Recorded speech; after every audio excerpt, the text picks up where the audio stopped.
Okay, we're doing this little emergency scene here. What I mean by emergency is I have a customer that was came up with a really cool theme for a sequential piece. Three different scenes to reflect kind of a forest fire, wildfire, and the aftermath of it, and kind of growth in that. By the time it gets to the third piece, so kind of growth amongst the ashes, kind of a rising up of life again in that type of scenario. So I was kind of describing some things that she can do, and she wasn't really pleased with her first piece, which I thought looked pretty good, but just from a visual standpoint, it needed a little bit more impact and attention to that growth aspect of it. So I was going to show her a little bit of what I call spotlighting, and I thought I would do that right now. And if anyone comes on, good to see you. And it is very late here. It's almost like midnight my time. Okay, so you've seen me use the tree trunks in the past. I'm going to use this as a fallen tree. I think she wanted to do something of that sort, and so I wanted to kind of follow suit with that. And I don't know, I haven't done it in a while, so I was just trying to kind of put together a composition. There's going to be a fallen tree, and it would end right here, but I'll show you how to extend this piece. Now, I don't want to just use it like that, because we want it to look like it is as if it has fallen into some soil, so I'll put this on a little bit of a slope like that. All right. And I'm going to use my sedge filler, okay? And I usually use this for kind of a grassy type of image, but it's just going to be used as just a little bit of a kind of a, oh, I don't know what you would call it, a mask, I guess, for this trunk to be planted within this space, okay? So I've stamped it out like that, and when I stamp it out like this, there's going to be a certain portion of this trunk that's in the soil, I guess you can say.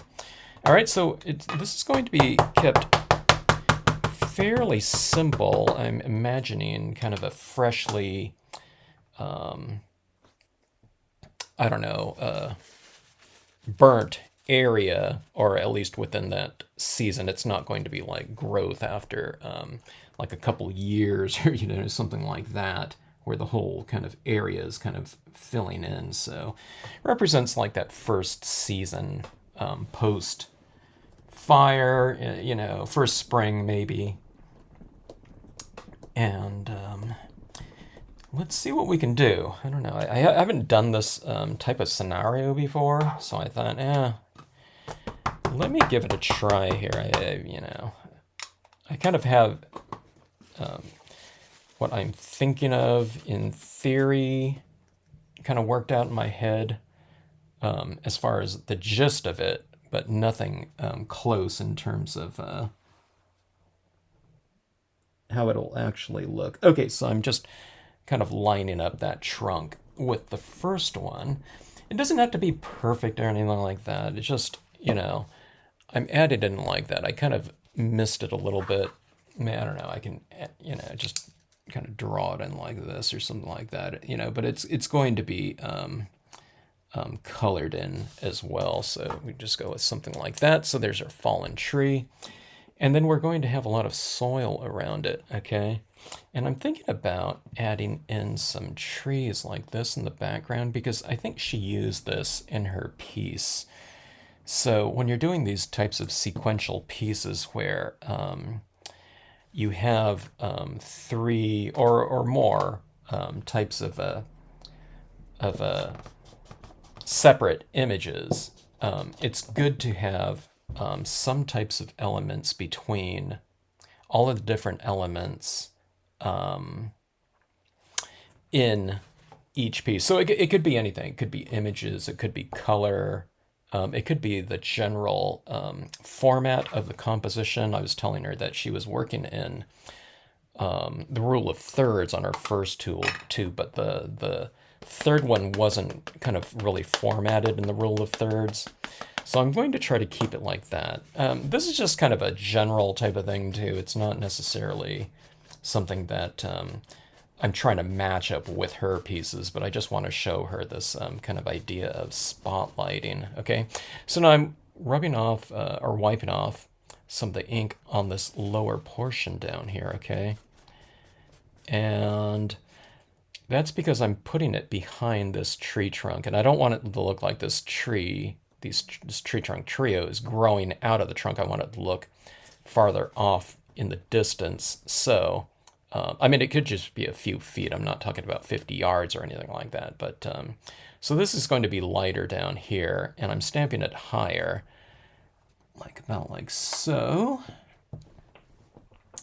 So that it is thus behind and not obscuring the shape of this tree. I might have wiped off a little bit too much.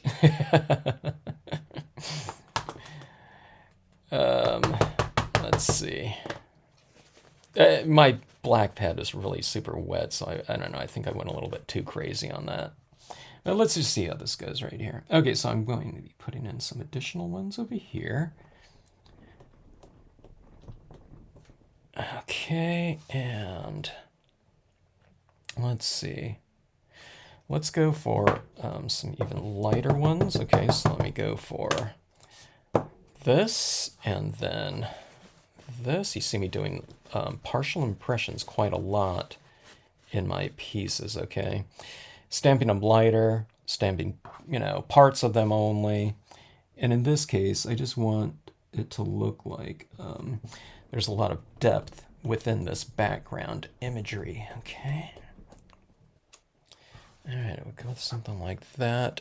And I'm going to have some light coming through into this space. All right, now that one might, like I said, that one might be a little bit too light. Let me just see what I can do here.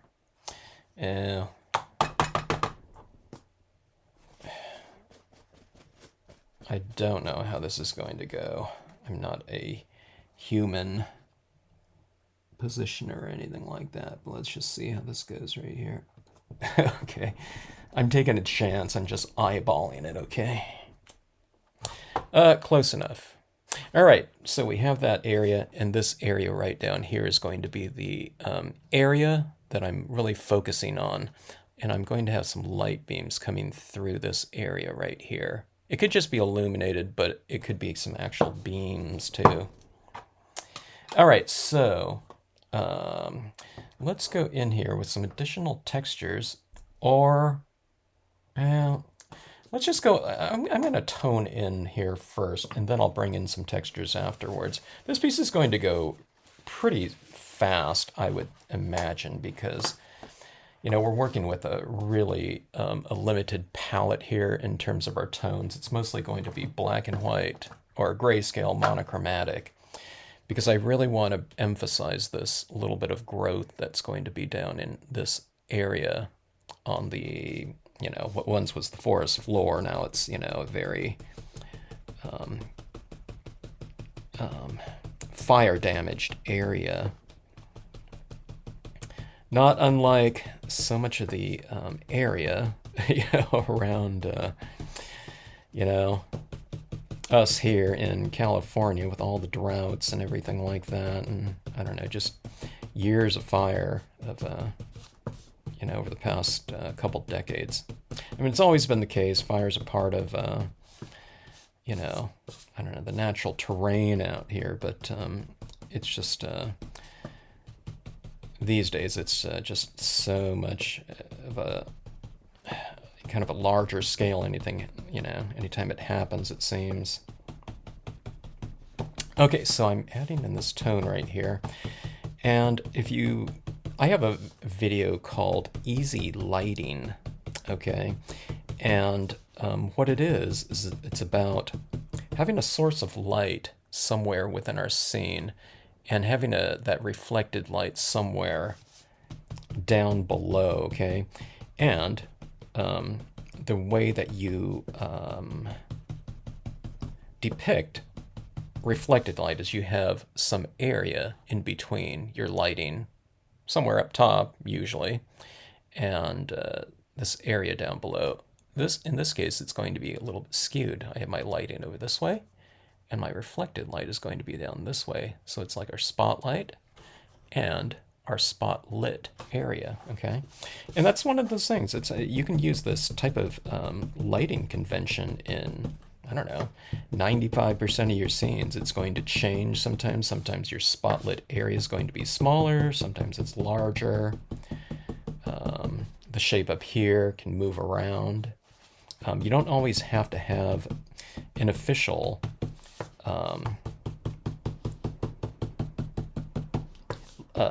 light source like a moon or a sun or something like that. It could just be an area in which the lighting is entering the scene from, the moon, or if it's a moonlit night or something like that, we don't have to necessarily see that moon within the scene. It could be outside of the scene, okay?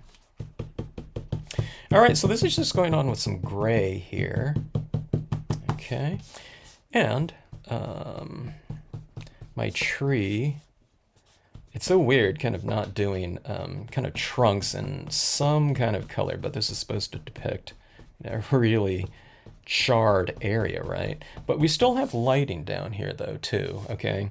When you get blackened areas, it doesn't mean that it's void of any variation of value, color, etc. Okay.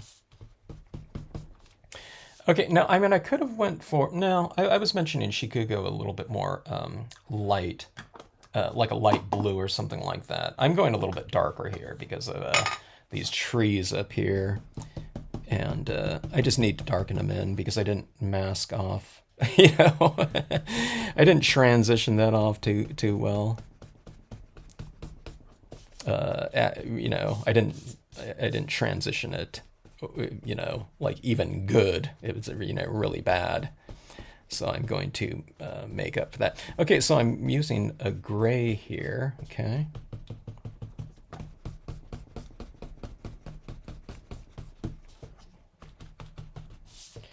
And this gray is a Marvy gray. It's a little bit darker than the London Fog Memento. Okay. Heading it down like this, you can see where my little, hello, Barrett. Have a nice breakfast there and day. I'm doing a little emergency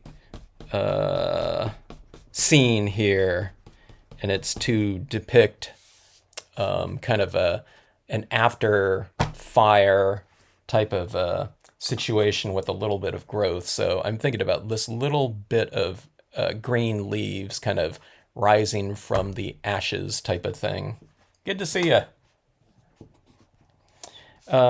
Okay, so let's see here. Okay, so let's add in some additional texture down below. It's so weird kind of not adding in, I don't know, grasses or growth or anything like that. But actually, I don't want to go in with some additional black here. Okay, first, okay.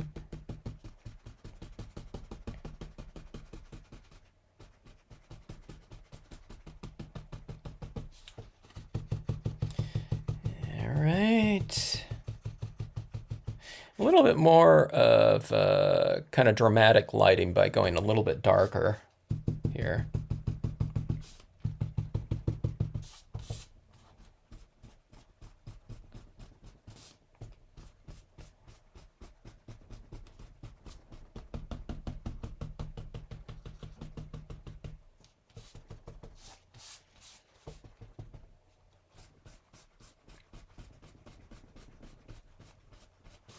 All right, a little bit more. It's coming here. Oops.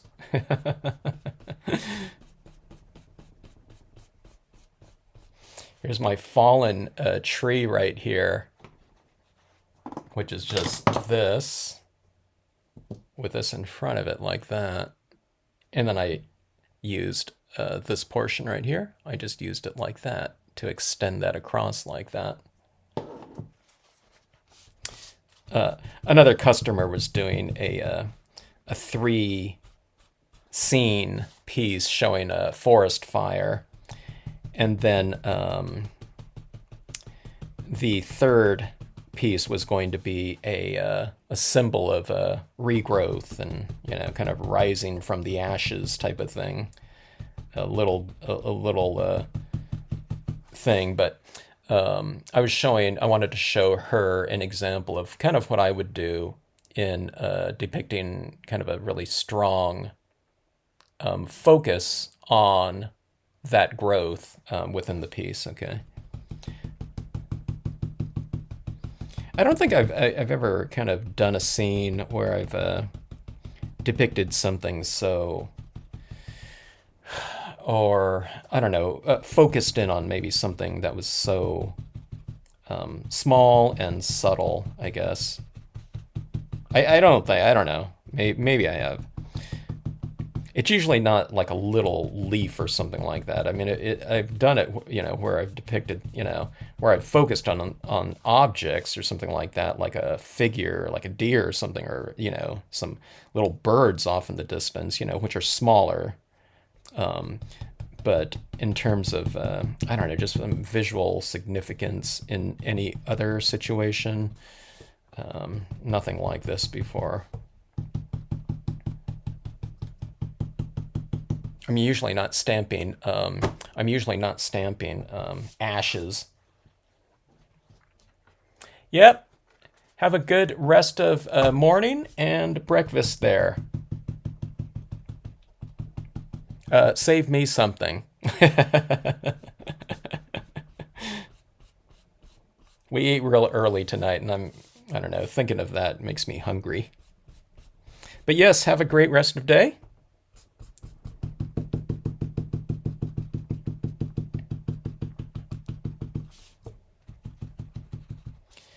Okay. I keep thinking I'm going a little bit too dark, but every time I do, it's like, I think I don't know, it seems to be holding up just fine against this darkened kind of area right here. Okay, so let me see. Let's go in with some, I know this looks like a really weird kind of scene right here. Eggs and bacon, I love it. Monochromatic except for one little green little leaf kind of popping up from the ashes here.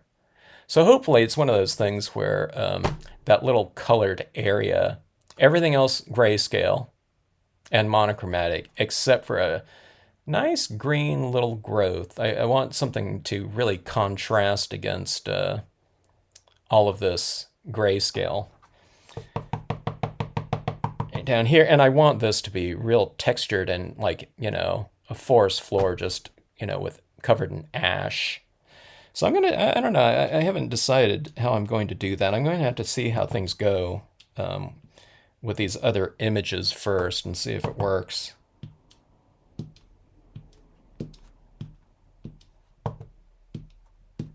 Eggs are really going up in price here. But what isn't, though, huh? Such a bummer.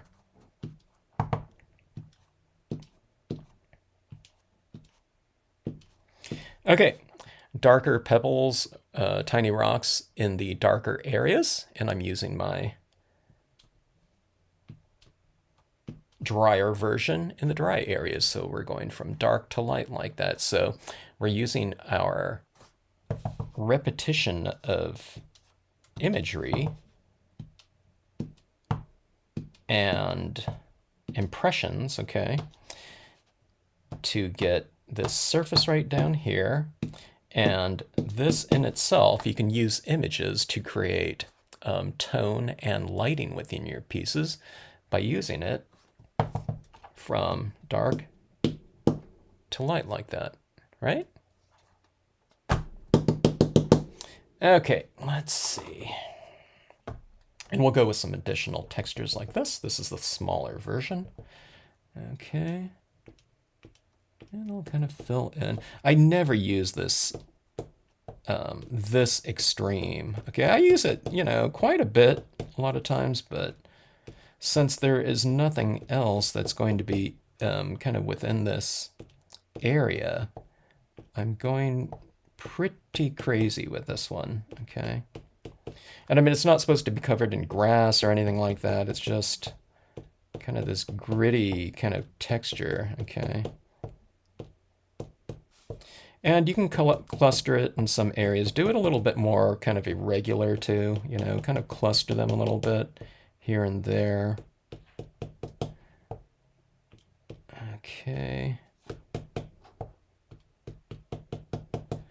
And so that it becomes a little bit more, I don't know, I think it looks a little bit more natural looking like that. Okay, maybe we'll use some color in there. Okay, just, you know, we'll go with some minor tones, maybe some brown or something like that. Okay, have a good breakfast there, and rest of your day. Thanks for joining in. If anyone else is watching, hello to you.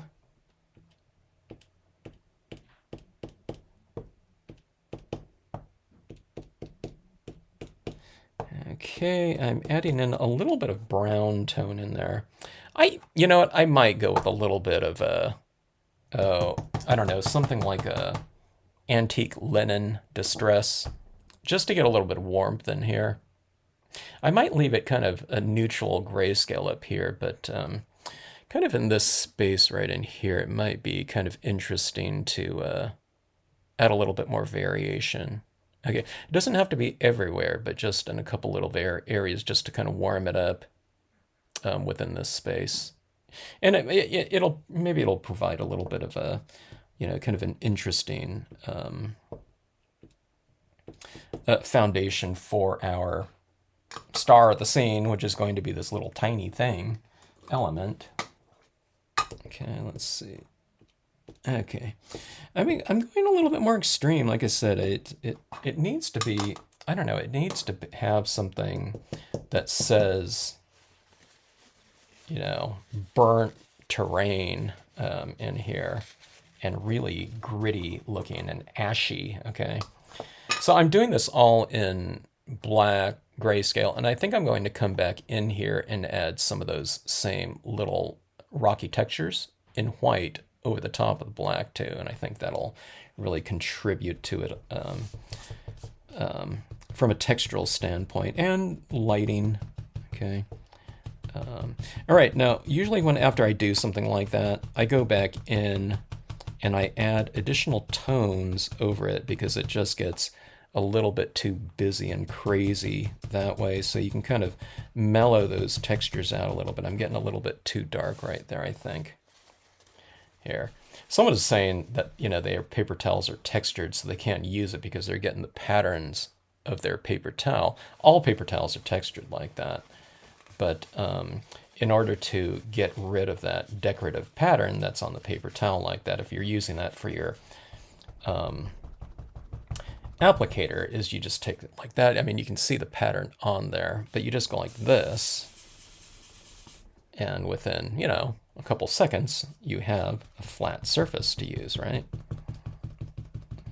All right, so adding this in like so.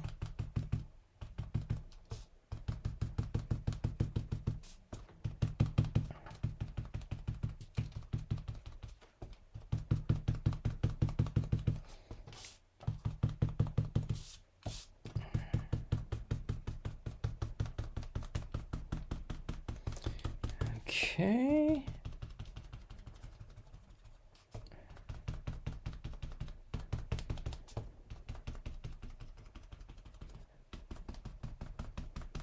Kind of closing this in a little bit too. And just getting a little bit more focused in on that area where that little plant is going to go. Okay. But anyways, we have a pretty strong spotlit area, I would say. Okay. All right, now we're going to switch colors, and It'd probably be a good idea if I heat set this. I don't know if I feel like doing that right now, though. I think I'm just going to go on just straight with the antique linen. Antique linen is very light in value, so I'm sure that it's going to be picking up a lot of the black off of this piece, okay?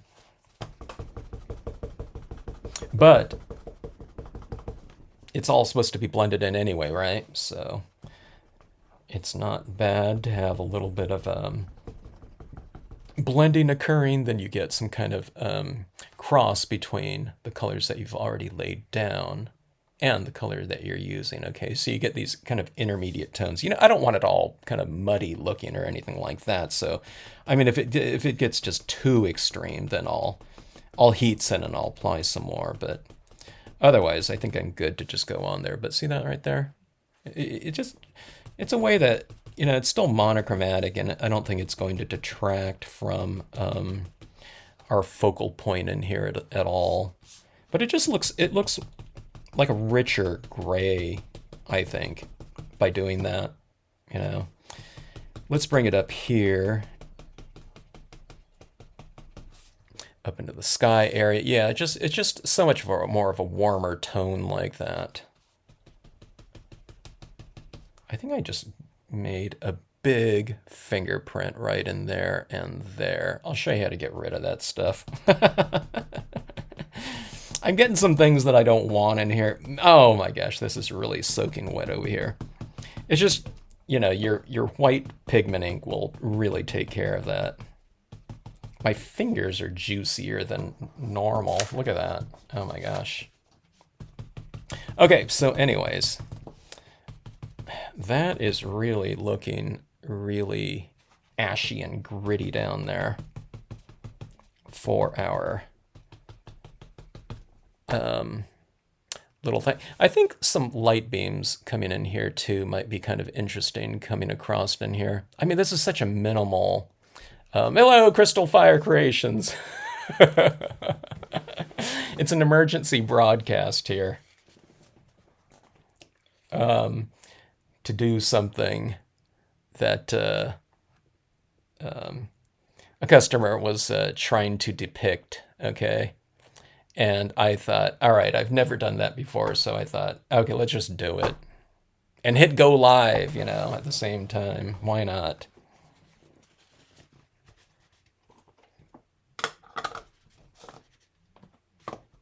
Don't let me keep you up, though. Don't go into dream debt. And this is the time, unless this is the time you wake up. Okay, so adding in this tone down here. This is what I call spotlighting, though, okay? And you can use this convention for any type of subject matter you're doing. You know, you have a little deer down here or something like that. It doesn't have to be the structuring going on, you know, with the trees or anything like that, but you just have a little bit of light source up here and a little bit of reflected light. And I always see it as like an 8, like this. In this case, it's like, instead of going like this, it's kind of off like that, where it's kind of coming at an angle like that. So, yeah, one of the things that I really wanted to emphasize, the customer did one piece. I sent her some kind of sample things, you know, just some reference photos. I just looked up growth after fire, you know, like on a search engine, and clicked on images, and I saw, you know, it's, you know, you typically see a little bit of a, you know, a little plant or something like that, or, you know, ground cover coming up, you know, amongst the ashes, or, you know, a new little sapling coming up, you know, from the roots of a, you know, burnt tree or something like that. And one of the things that she has in her piece that she wasn't really satisfied with, which again, her composition looked good, but her lighting, I'm going like crazy with this one right here. You don't have to go this dark, but having that little area lit like that to show that growth. Hers was really light up here, and it had an eagle kind of soaring, which is kind of a good icon for that. But the attention went right to that eagle, as opposed to the plant growth down below. So we really want to emphasize that plant growth down there. Hello, Phyllis. How are you doing? Like I said, don't let me keep you up here. Don't go into dream debt here. I'm almost actually done with this piece, though. I'm not quite sure. I should put like a rock down here or something with this little growth, or I can just put this sapling coming up. But these are kind of like pine trees, so I was wondering if I should just stamp out like the top of one of these little pine kind of bows like this. I wasn't quite sure which one I should do.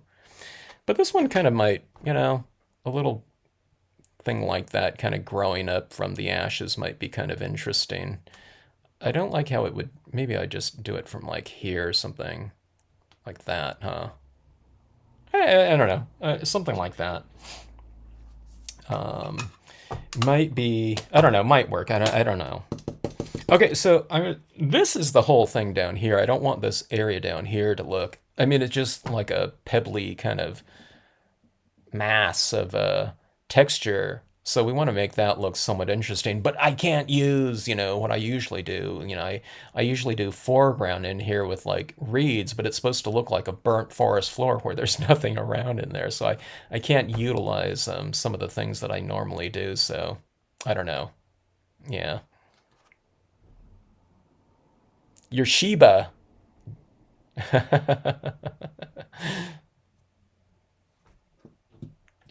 Hello to your Sheba there. Okay, let's see.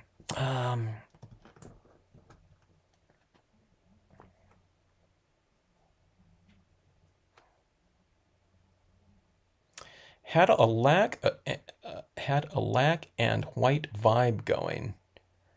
Just got some new graphite sticks for drawing. Ah.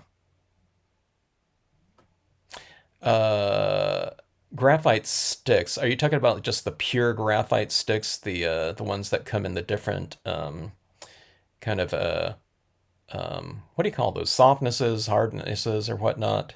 Those ones? Sexy Rexy. That's awesome.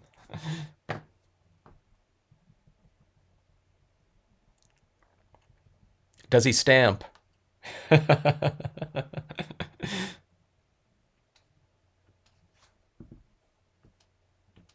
Some of them do. They walk across a stamper's area, and their footprints leave those tracks.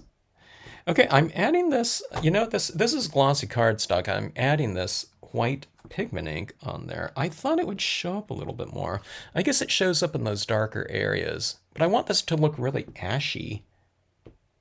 Okay, so it is not showing up very well, but I was thinking about a little bit of splatter painting down here just for some additional texture though, too. So, I don't know. Maybe I'll do that. I don't know. It might look kind of weird, but the whole thing is looking, kind of strange anyways in terms of the concept though. Oh yeah. Man, I haven't used graphite sticks in. I'm sure it was in school. I think I still have some. I'm not sure. I don't even know which ones I have. We probably had a range of them or something like that. And yeah, those were typically, beginning drawing and especially life drawing classes where we use those a lot. You ever use graphite with your stamping?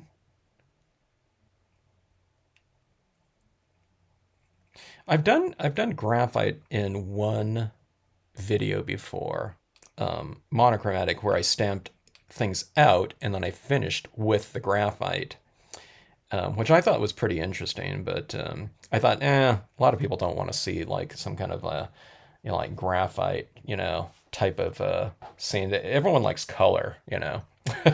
So I never did it again, but I thought it was really cool because it looked like a drawing, you know, especially if you stamp out your images in a color that can kind of merge in a little bit with the graphite type of look. All right, so a little bit of a white pigment ink. I mean, white, not white pigment ink, white bleed proof white here. Okay. Let me see, I'll just cover it up with my hand here.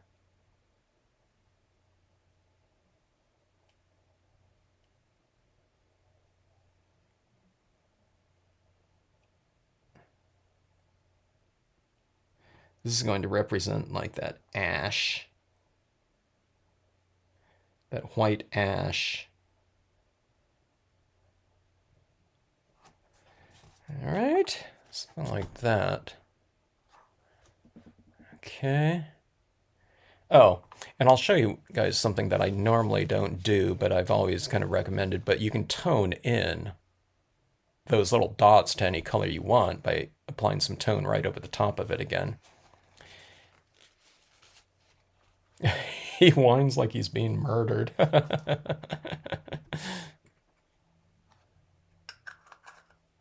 uh,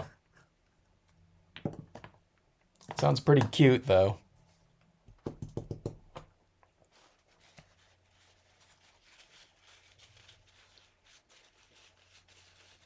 You stamped your cats on a graphite background. So what ink did you use, though, for that? You know, that it would stamp onto the graphite. Did you use like a StazOn or something like that? If if there was any type of surface that I would, or medium that I would think would kind of resist some impressions, it seems like if there was, or was it just a really lightly applied graphite? Which stick did you use? Did you use one like an H or something like that? I almost forgot about all my my softnesses, the range of graphite sound, the B's and the H's, right? Okay, so toning some of these in right here. Some of these a little bit on the outside edge are a little bit too white. Okay, I don't, you know, I don't know what it looks like. So you incorporate them back in a little bit like this, so you have kind of gray versions of it where it's transitioning out like that. I don't. I mean, I don't know if this looks like an ashy terrain. I don't. You know, I don't think it does, but I don't know. I want to do my some sort of version of that, I guess. Right in here. And it looks kind of interesting, I guess. That's what you get like that. Okay. Oh, the 2HB. Those ones, that always confused me when it was the H and the B together like that. I took it the H and the B. That was right in the middle like that, right?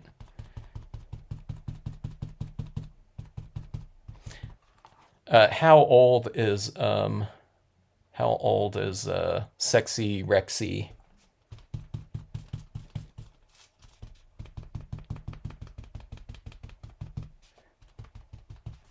Okay, let's see here.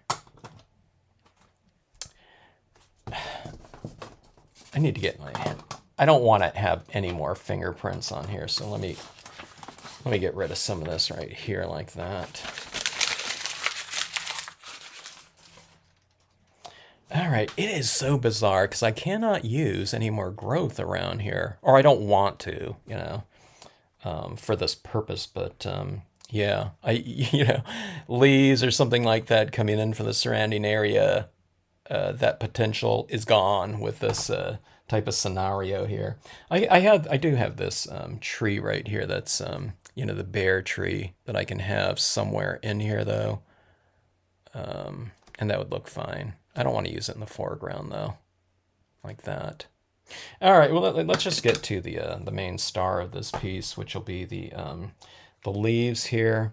All right, now I don't want to have this like absolutely just green because it wouldn't kind of match with the piece very well. I think it needs to be, I think we need to go with black like that.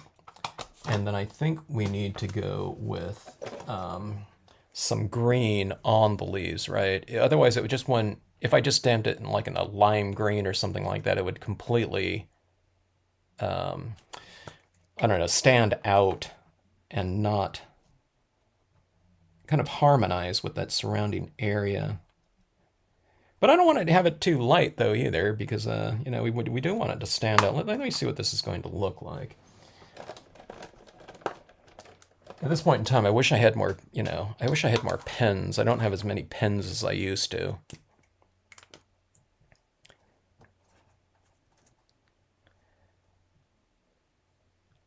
Oh, huh. 11 years old.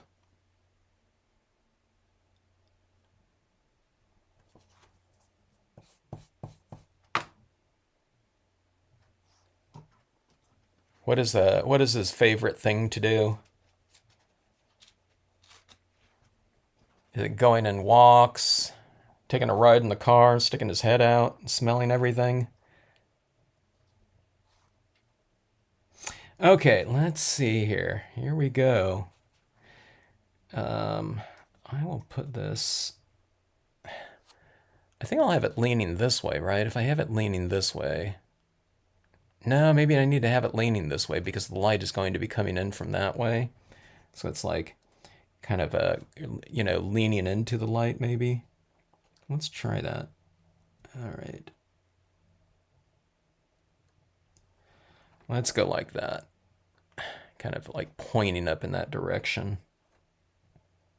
I didn't test it. I should have stamped a, a test impression just to see what value it's going to stamp out, you know.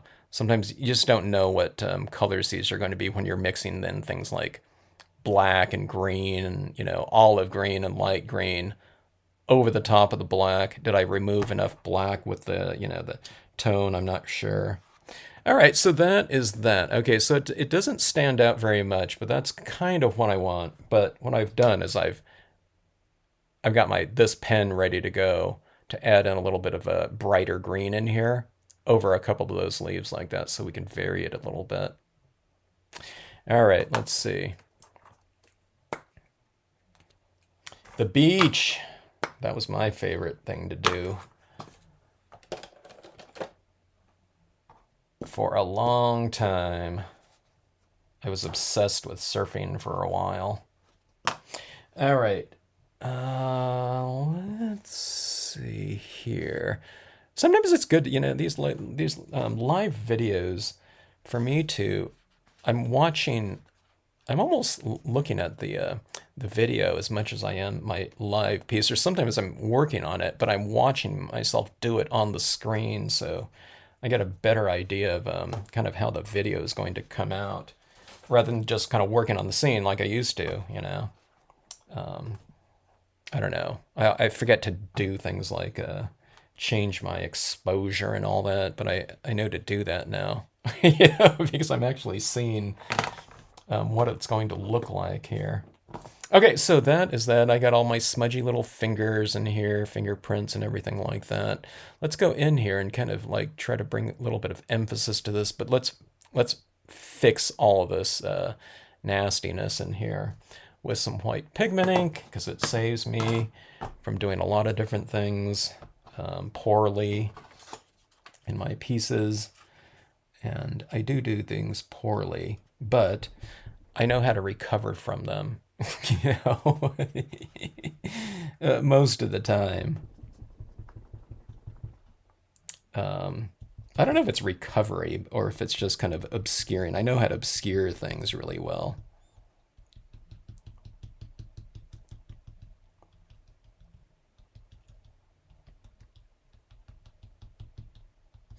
Okay, so adding that white down there, I'm adding it like behind that tree. One of the things I didn't do is I didn't stamp my tree trunk really well down there. I'm adding a little bit too much though. Let's see here.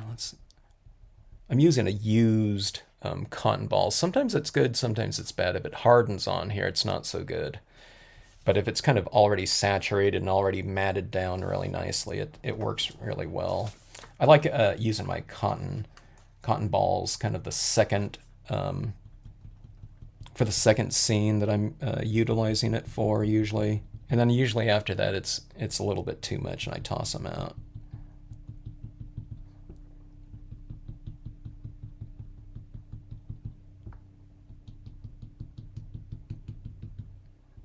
Okay, so see, I'm just kind of masking that off, and it's giving that little bit of a separation between those background trees and the trunk. One of the things I mentioned when I was stamping out those background trees is I didn't want them to look like they were kind of growing out of this fallen trunk. You know, they're supposed to be, you know, I don't know, several feet behind. So this is just doing, creating some of that additional separation like that.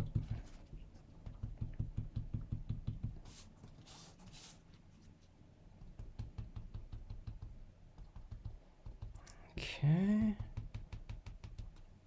I should try to do another graphite piece one of these days. I think I did it for the Mood and Media series, which is a series of videos just dedicated to the exact same composition, but I finish it off in different colors or different media, etc., to give different looks to that same composition. And I think the graphite was one that I did,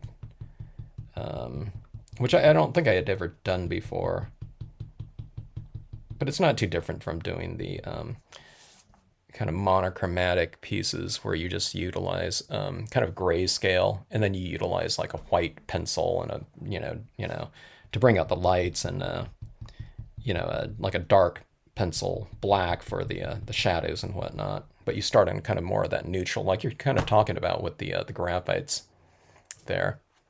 Hello, Annie. There you are. I was wondering if you were on. I'm doing a thing here. Here's the growth right here, spotlighting. I didn't think you'd be up though. I know you said you're a night owl, but what is it? It's 3:20 for you right now, right?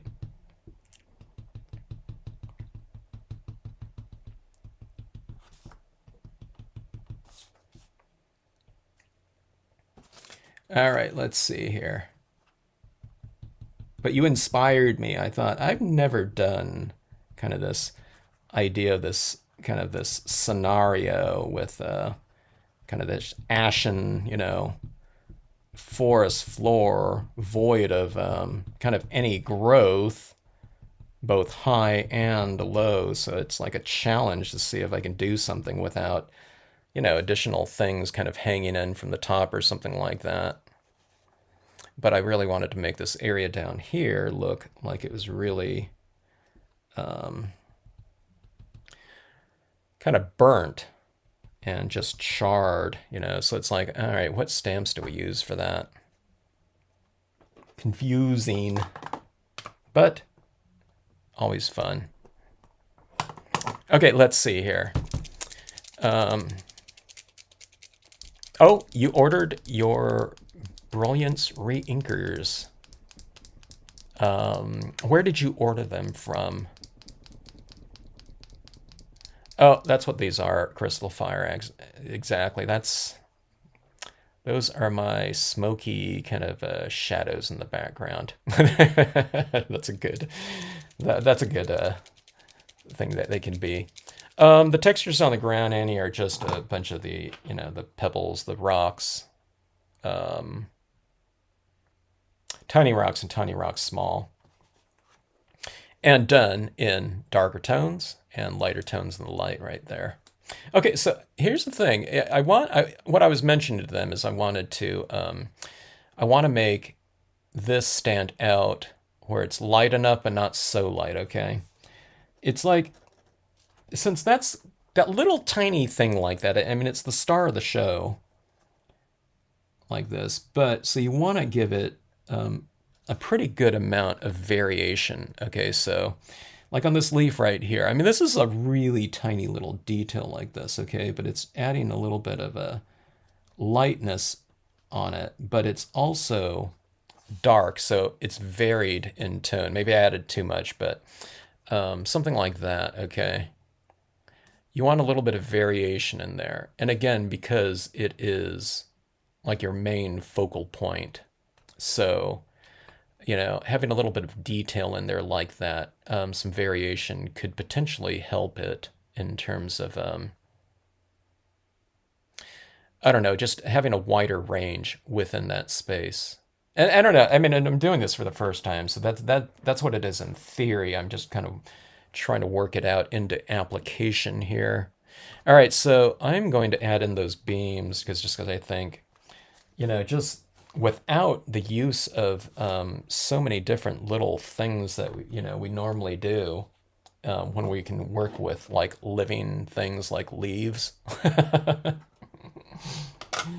you know, uh, I feel like a little inclined to just kind of throw, those other types of elements within the piece, like the whole kitchen sink type of thing. I don't know. I was saying, I don't. This isn't necessarily doing this to match like your other first two pieces, but this is the type of thing that I would do in order to kind of emphasize um, what that little element in here, in this case a little bit of a growth like that. I mean, we do a little bit of a reeds or something like this in green too, but I'm thinking about just going with that. So okay, so if I have light beams kind of coming in here, if I put the beam across it, it's going to obscure it, so I need to do it like this, coming onto this little area. Normally a light beam would be coming across here and I'd have it kind of going off the page, but I think it needs to be kind of landing like right in this area right here. All right, so that's what it is in theory right there. Oh, Amazon. And they had it, huh, in stock?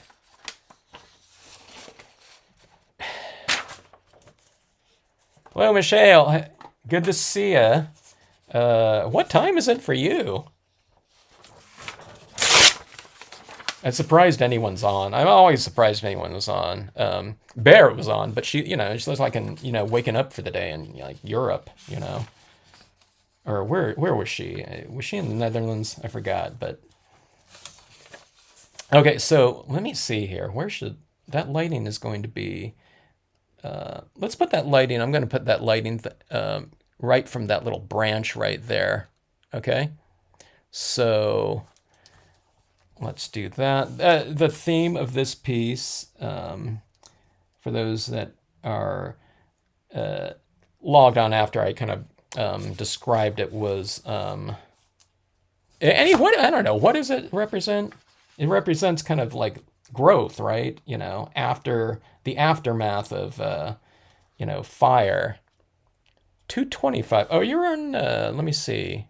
Are you on Mountain Time?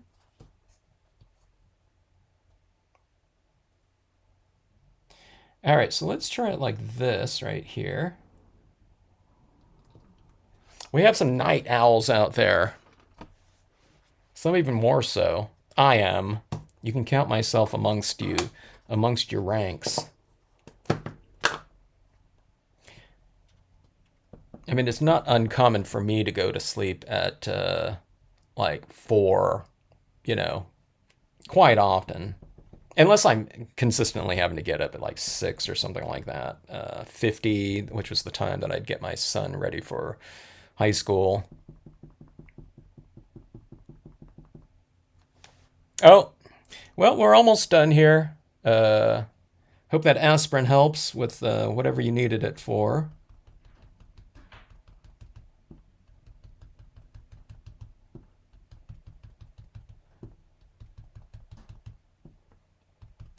Okay.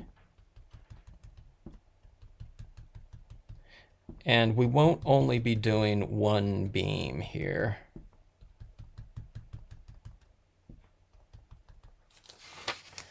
Okay, we'll go like that. I don't know, maybe I can go down a little bit more. I was worried about going too light over the top of that little branch right there.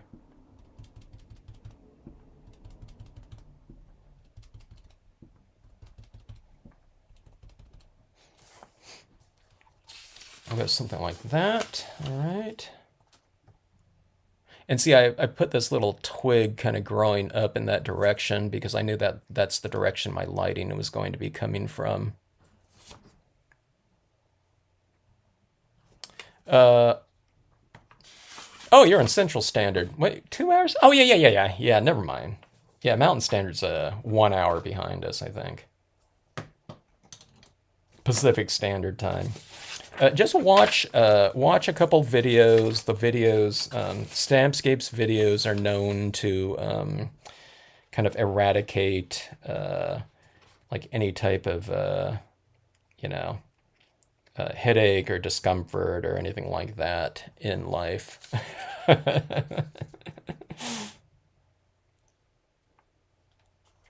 It's either that or it makes people comatose, you know. Okay, let's see here. It's going like this, like that. Okay. I'm kind of winging it here. Well, the whole thing, you know, I mean, the whole thing is winging it, but I just want to add in these beams like so. All right, go like that. Let's not go too far off from our little star of the scene, though, that little twig down there, okay? So I'll make these little beams like this a little bit, kind of a little bit more diffused, I guess, okay?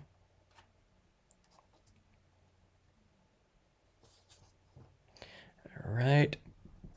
Renewal, yes, that's right. So it was going to be on top of the base coats. It looked great with sour, and then it bled. Oh, wait a minute. Why did it bleed? I noticed, yeah, did you get some bleeding occurring? I noticed you had to kind of redefine some of your images in there. It could have been. Oh, Annie, yeah. And then if you're working with certain types of inks, certain brands of inks, the viscosity of them is so moist that you could go over them and it could create that type of situation right there. All right, so see that little lighting in there? I think it's kind of emphasizing this, hopefully that is, you know, something like that. And I don't know, I could come over. Let's do this thing right here too. Let's have this beam going through those trees like that, but it'll be in the background, okay? I just think that'll add a little bit of visual interest in this area right here. It's we have that range of values in there, but it's looking a little anemic to me, just from a visual standpoint. We need some, you know what I mean? We need something in here, some other types of movement or something like that.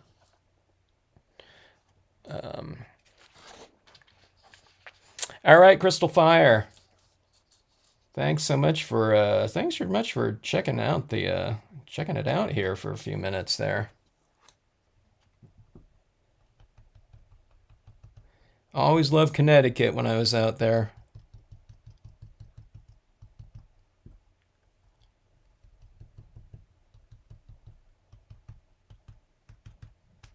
A lot of great stampers in Connecticut. All right, so there's a little bit of a beam coming across like that. Let's put a couple of them back there, huh? But see, I kind of have it. I was telling Annie before in the class, you can have it weaving through this. You can have some of these beams going in front of one tree and in back of another, you know, stuff like that if you want to too. And it changes kind of the positioning of your trees within that space. Okay, let's go like this. Now it's hard for me to tell. Okay, I can kind of see my trees through that little narrow spot like that. Don't worry about going over them. I mean, you can use a Q-tip or something like that too, if you want to. You don't necessarily need to. I mean, if some of the beam goes in front of the tree, it tends to look just fine.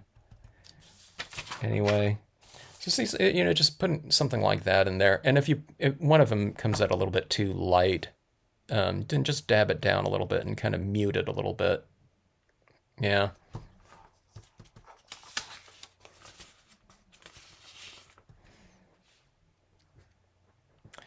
Let's see. Oh, if you see water, then it is water. It could be, though.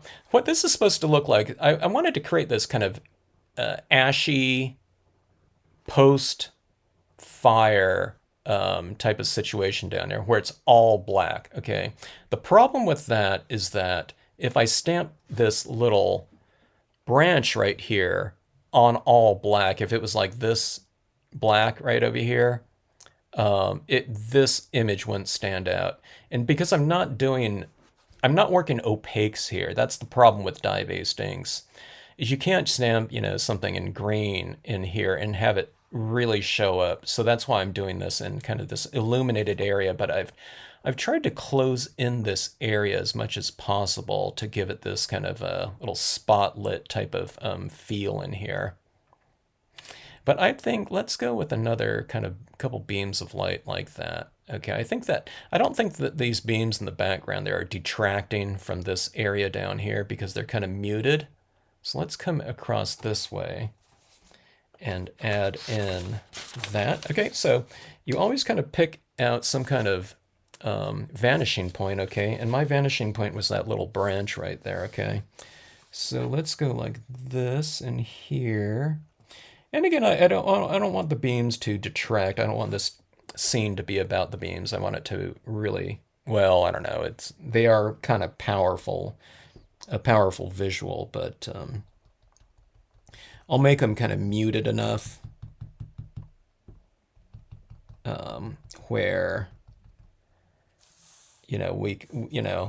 our attention hopefully is still kind of on that little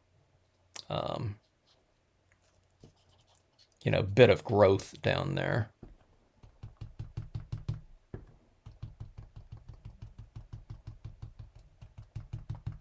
Some of the greatest exhibits of or wildflower, I don't know what you call it, wildflower exhibitions or whatnot that I've ever seen have been post-fire. I don't know, I guess what it does is it removes all the ground cover in it, where these wildflowers in that first season just don't have anything to compete with, and just a really amazing display of wildflowers breaking out like that. Okay, so that is that. It looks a little bit too structured. I think I need to make these beams a little bit stronger here, and I think we'll be okay.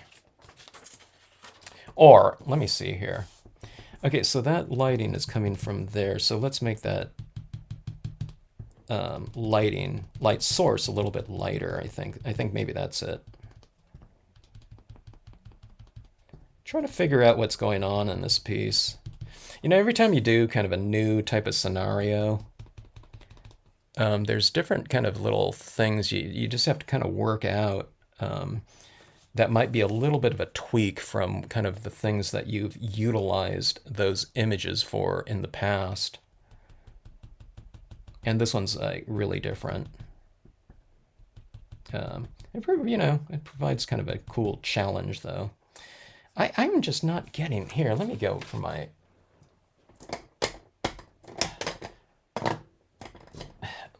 other brilliance, my other white brilliance pad here.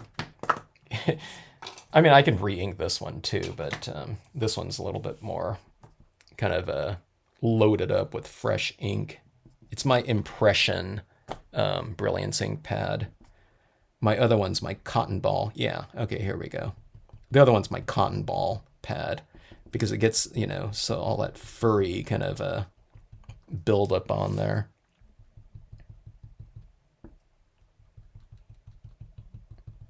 From the cotton fibers. I just scrape them off and it's fine, but I just use this ink pad so much that I just got two of them just for the different purposes for them. All right, so I think that is about right there. I needed a stronger light in there. This is a little bit too much right over here, so let's just wipe some of it off. Like that. I think I just wiped it all off. All right. Let's see.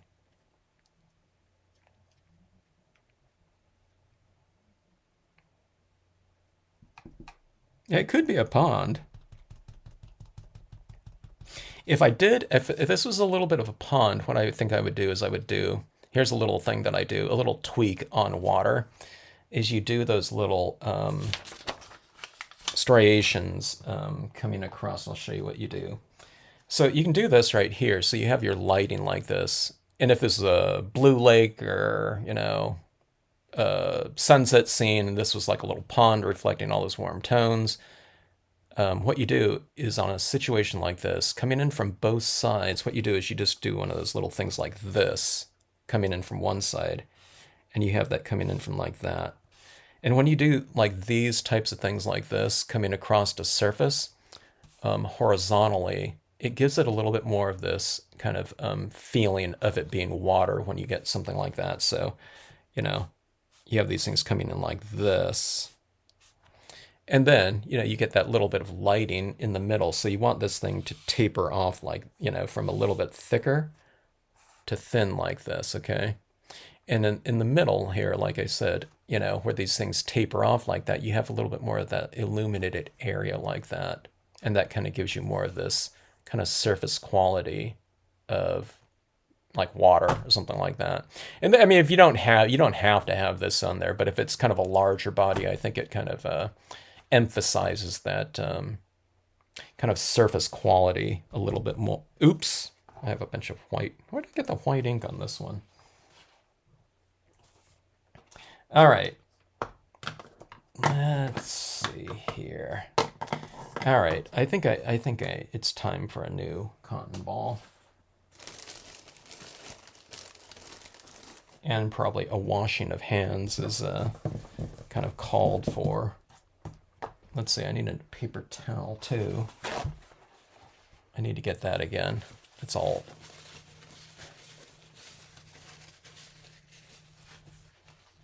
It's like paint on there. See that like little bit right there? Okay, now one of the things I did earlier was I splatter painted this in white right in here. But then I went back and I toned in with this some of those splatter painted little white elements, okay? So let me get a smoother area right here. All right. All right.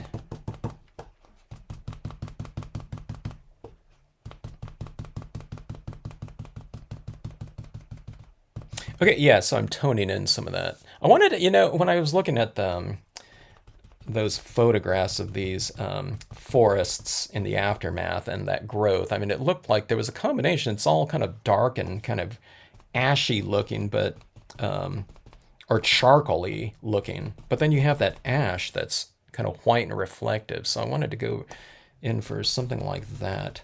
I'm not necessarily achieving it here, but that was kind of the idea right here. All right, so I've gone in here with the white pigment ink. So sometimes what you do is you come in here like this and you tone in some of the white pigment ink too, and you can kind of mellow out some of your whatever foggy applications, your light beams, or whatever you're using the white pigment ink for. You can color it in, if it's a sunset scene or something like that, and you're using golds and oranges or something like that, and the white just stands out a little bit too much, you go back into it with the yellow and then tone in and give a little bit of a tint of color on some of that white dried pigment ink, and it takes the ink surprisingly well. Okay, it's not like paper. You got to be careful that you don't kind of remove it, but if you kind of just dab on, fairly gently, you can get some of that tone applied, surprisingly well. And even on foil, it worked pretty good to do an impression of dye-based inks right over the top of, like a white pigment ink cloud. Yeah. Hello, Jen. Good to see you. I was telling people I'm always kind of surprised at, how many people are up. Grab a Coke. Is that going to help with the headache? I know watching me will help, but I don't know about the caffeine.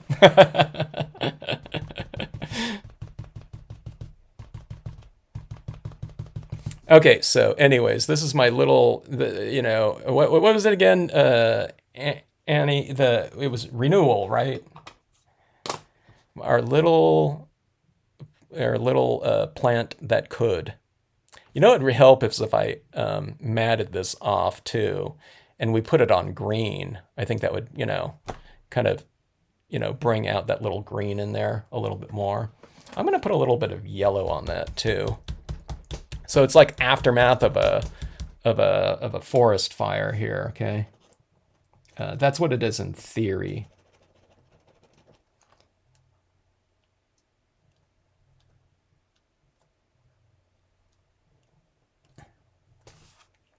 All right, a little bit of this neon yellow green.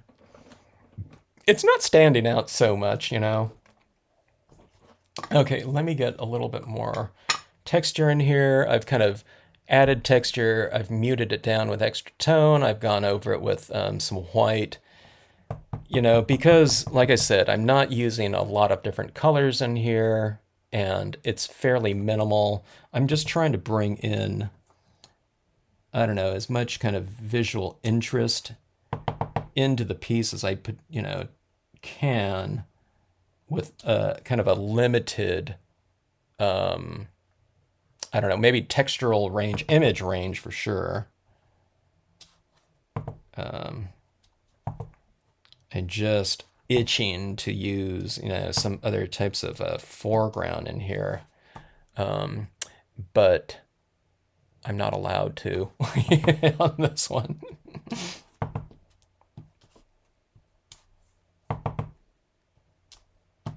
All right, so adding in more rocks in there, I think that gave this area a little bit more kind of visual depth.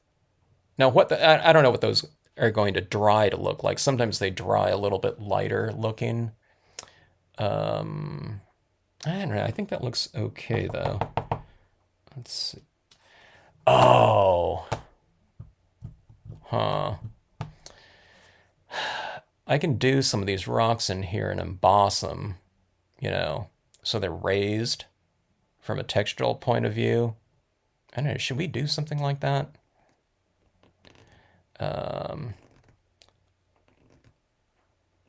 You can't sleep. That's what people are,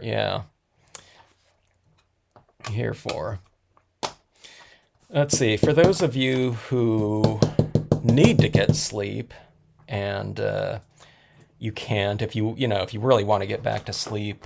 All right, everyone like that. Close your eyes right now and imagine you're sitting next to a lake.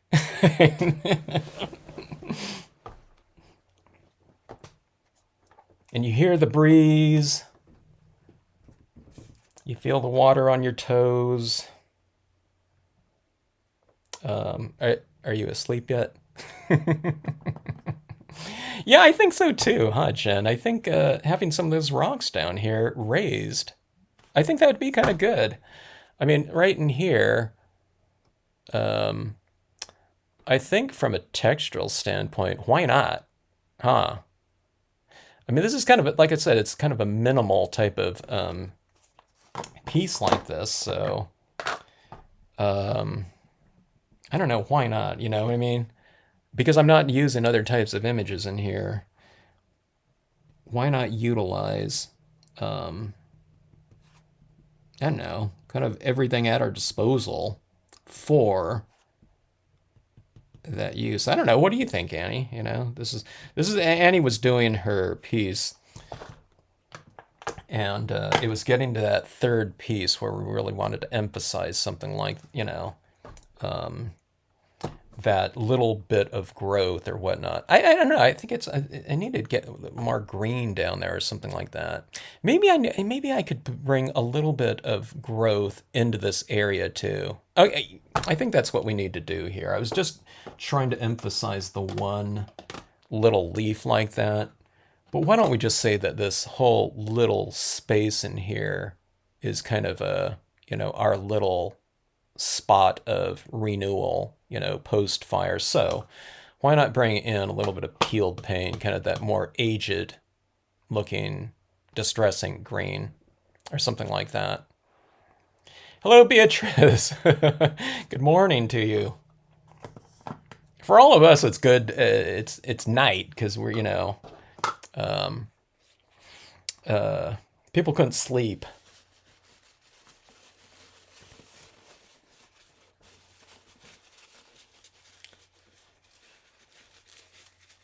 Yeah, the plan could be embossed too. That'd be kind of interesting. What would we emboss it in, in terms of a color? I'm gonna bring in a little bit that's green in here. Uh, I'm sure my rocks in here are a little. No, okay. I'm gonna heat set this. Okay. I don't want to go in here at this point in time and start blurring a bunch of stuff, this far into the scene.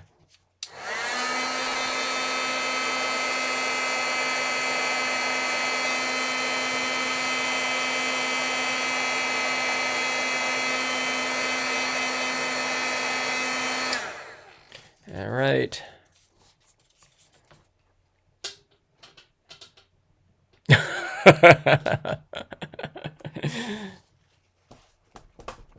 You're not at that lake though. You're in a lake in a very safe lake. Hello from us. Hello in Australia. When last time I logged on at midnight, someone from Australia came on and said, "Yeah, it's I don't know, whatever time it was. What time is it there for you, Jacqueline?" Okay, so here's a little bit of this green, okay? And like I said, it's not like a really super bright green or anything like that, but I think this will kind of add to our little emphasis of growth around in this area. I've already added in a little bit of white pigment ink in there too, so I don't want to get too much of this in there. Well, I'll just add a little bit at a time and we'll see how it goes, okay?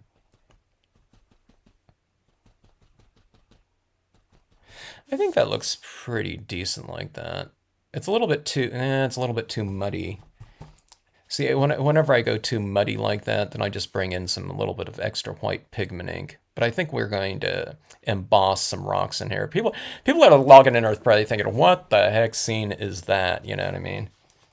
And it's about renewal. It's about post kind of a fire and destruction and kind of rising up, from that type of scenario. And I'm trying to do it in like a really minimal type of area like that. Just with this little bit of a sprout, we have our little spotlit beams on there like that. Let me go in here. I used some of the antique linen before. So let's go in and add some of that back into that and blend out that little bit of green. Well, not blend it out, but I don't know, we'll try to merge with it a little bit. Like so. One of the things about the distress inks too is that they dry a lot duller than what they look like when they're freshly applied. So even if it's a little bit too lime greeny for me right now, but it will dry. When it dries, it dulls out a little bit, so it'll mellow out and blend in with that surrounding area a little bit more. But let's just kind of expedite that a little bit more. Okay. And all right. This is helping it too. Kind of making this little area in here a little bit more rich with tone, I think is helping it. It was too monochromatic for me. I do like monochromatic, but I do want some richness in this space, right? Because we're supposed to be like looking, down in this, and this area isn't kind of drawing our attention in one way or another with color or intensity or something. I don't want it too intense, but it just has to be more intense than the rest of the piece.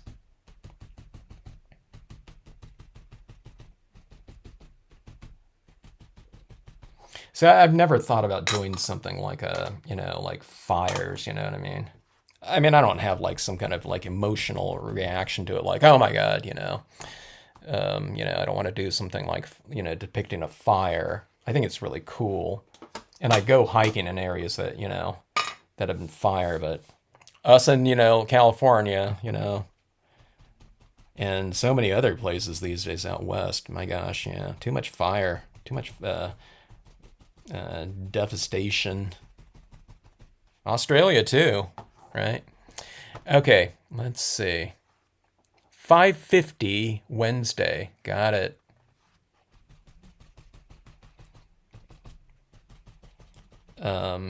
Someone was having breakfast. That was on the video earlier. Bacon and eggs. Jacqueline, you probably, I don't know, unless you had an early dinner.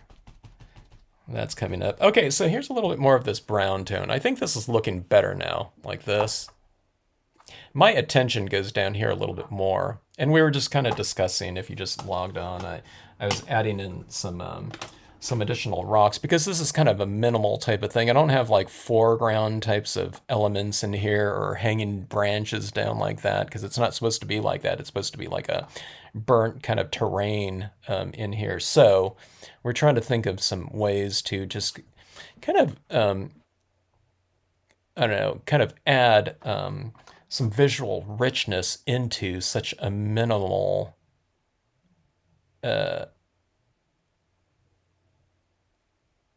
stamp design, a minimal, not textural statement, but I don't know, form, I guess form statement or something like that, right? This is just supposed to be all kind of an ashen, type of, you know, area down below like that. I could have, we could have put in like a larger rock or something like that. But okay, so that being said, some of these rocks down here, embossed and raised, I think would be just the thing. And I think they would capture some of that light too if we kind of held it up like this. If they were actually raised and glossy, I think that would, kind of be potentially interesting. All right, so let's do it. Let's go with the VersaFine Claire.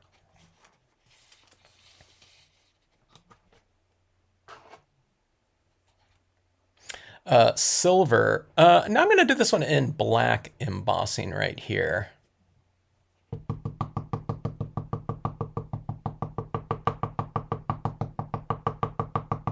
Yeah, I'm with you. I think the color says renewal. You know what I mean? More so. I get, we don't have to be one of those things. What I always mention in my pieces when I'm working on these is that when I'm doing these types of things, I have kind of not on all of them, but oftentimes I kind of have an idea in my head, just a real general type of notion of what I might want in a piece, okay? But inevitably, these pieces will kind of dictate to me what they want done or what needs to be done, and and then I stray, I go astray, and I let the piece direct me, at some point in time. And that's just the best way to do it. Rather than trying to muscle it and crowbar it into kind of a preconceived notion of where you wanted it to go. So something like this, I wasn't thinking about all that kind of that, that warmer tone down here, but it was the same kind of monochromatic look as up there. So there was nothing kind of drawing my attention down this way. It was just kind of, there wasn't a strong enough pull visually in the direction, in which I want my viewer's eye to go, and, including my own. So, yeah. Okay, so let's see here. Let's go with the white pigment ink here. You got to make sure, well, you don't have to, but sometimes like your white pigment ink up top, if it's still a little bit moist, if you don't want it to be shimmery, then, kind of heat set that. And that's one of the things about the Brilliance inks. The Brilliance inks will be heat set, in a couple seconds if you want them to be. All right, so I'm adding in, I was going to do my all of my embossed rocks kind of low, but I thought, you know, it's all dark up here anyways, so we can add some higher up you know, might as well. All right, so it's like that. It's all kind of gummed up, and I just kind of flick it off like this. And that gives me enough of a removal. I don't take a brush and do that. I mean, you know, it's not that it's bad practice, but I'm too lazy to use you know, those anti-static types of things. Or I don't know if I'm too lazy to do it, but I don't know. It would add in an extra step, and I don't have one anyway.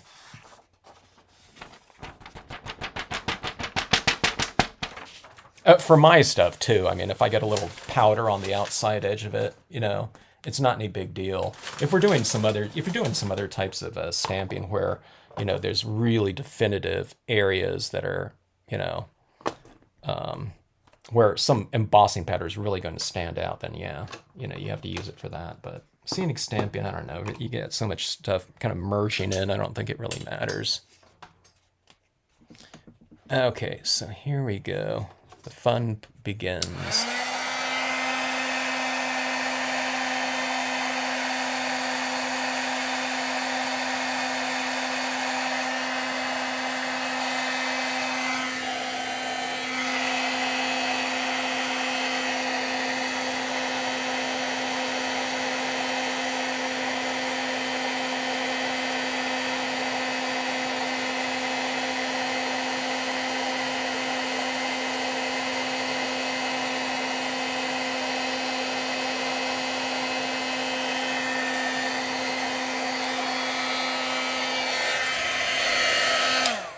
All right, now, if I just used only distress inks and mementos and things like that, you'd notice all these tones in here get a lot lighter when they're dried like that. And if I spray sealed, it would bring back the different, you know, the darker values. But when you're using Marvy inks, and I use the Marvy black, it didn't fade out so much. But if you do, you know, see kind of a tonal change like that, then just you know, just spray seal it. Okay, so anyways, here's the those textures like that. It looks like it's really standing out again, but it looks more like this right here. Okay. And again, it did fade out a little bit because that was a distressing green down there and antique linen, so that'll get a little bit darker like that. But I think that did it there, you know, in terms of that texture. Look at that. I mean, that looks kind of crazy like that, but you would normally not have that so much glare on there like that. But let's see what this looks like. Let's see. I don't know if I have too much green, though, to mount this with. Every time I do this heat embossing, though, this really bothers me that it's all kind of like rippled like that. And I got to get it flattened out. So let's flatten this out. And let's put a little bit of a green border on there, I think, if I have any green paper on me. All right, let's see. Yeah, Marvy inks, you can get them on just off the Uchida website here. The Uchida website is, I don't know if is it Uchida.com? I think it might be. Marvy's the line, but Uchida's the brand. And that's Uchida. It's Uchida of America. But I think that's the one that's Uchida.com. I don't know if there's like an Uchida dot, you know, I don't know what the country is, Japan or whatnot, you know, the parent company. But then if you go to their website, it is under matchables. So you look up matchables and it'll come up.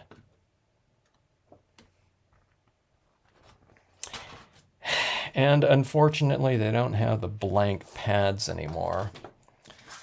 But if you want, and if you want some recommendations on inks, email me. I have this email that I sent out to a couple people just recently that had asked me for kind of a recommendation on some potential re-inkers to supplement, you don't have to replace everything that you already have. Like if you already have like some mementos and distress inks or something like that, it's just kind of a nice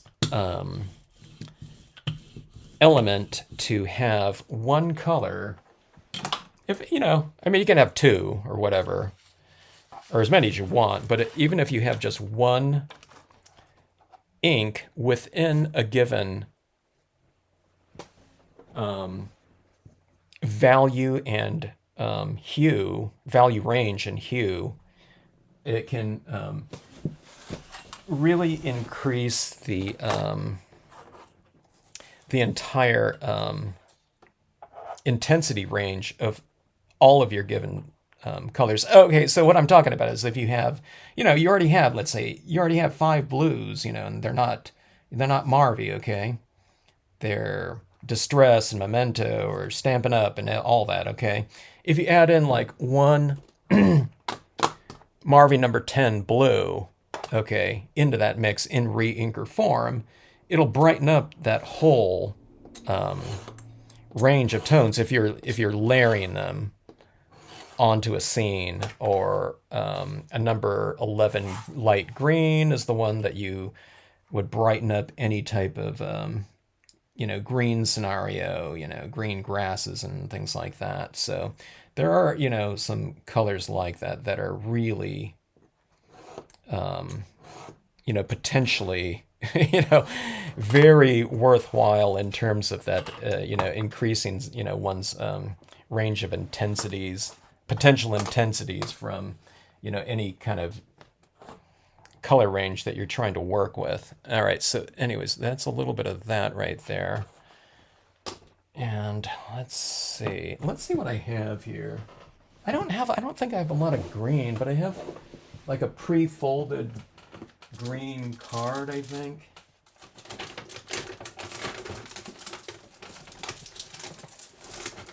Right here.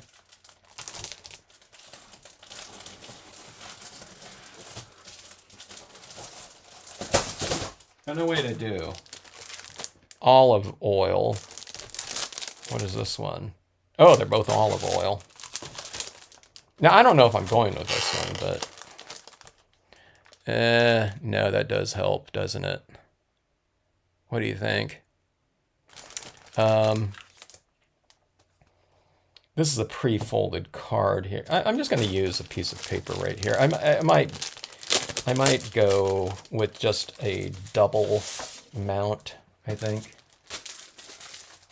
Look at this. This used to be, I used to get these on clearance all the time at Kelly Paper. So this was, can you see that there?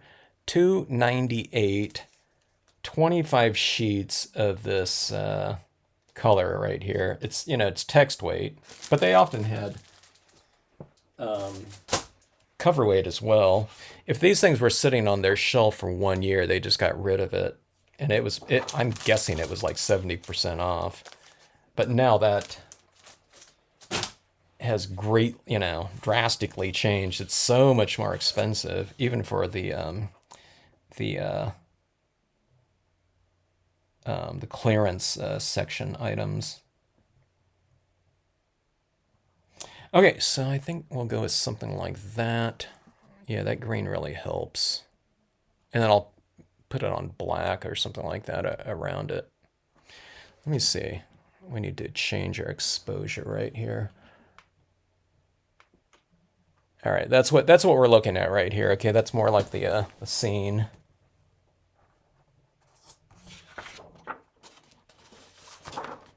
For years, I didn't format, my scenes into cards too much. If you watch like the first 600 videos, I really should though. It makes them look so much better.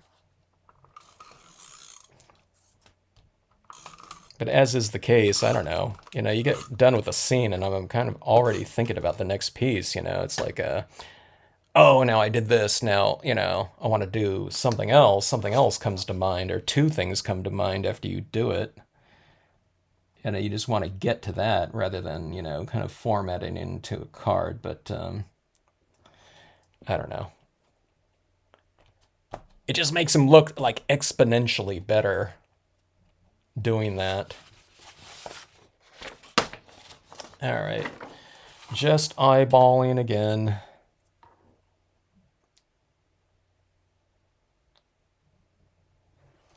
Let's see, is that it?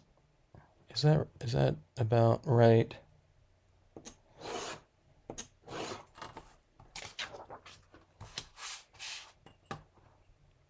This is still a strange card out of context. I need your other two pieces, Annie, if you're still on.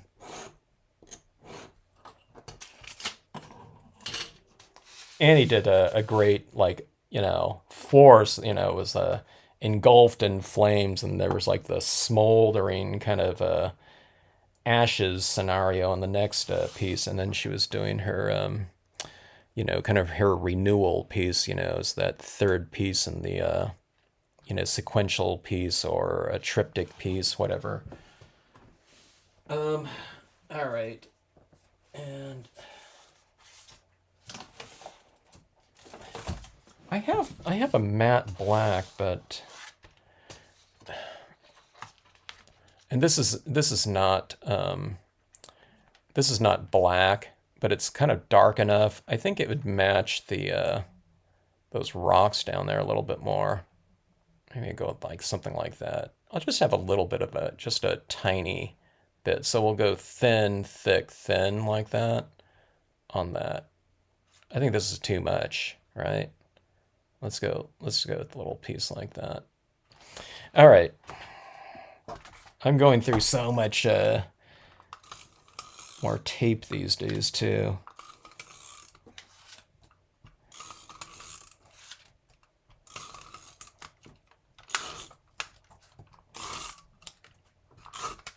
All right, let's see.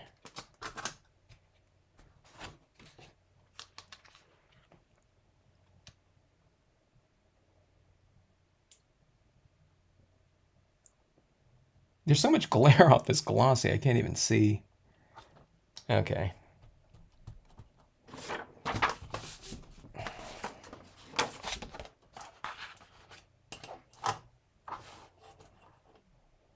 You notice how I'm like like triple mounting this piece. Again, it's you know, the piece in general, I mean, it's so minimal in terms of the textures and the composition, so it's probably why I'm doing this. I'm trying to get much more visual interest kind of created with whatever means possible. Beams, embossing, the green element right there. Okay. Okay, I think I'm totally off on that size right there, but let's see. All right. So there we have it. That matting really helped it, I think. Okay, so let me see. Let's see. Let's go in for a few little tweaks here. All right, Jen. Hope you're able to go to sleep there.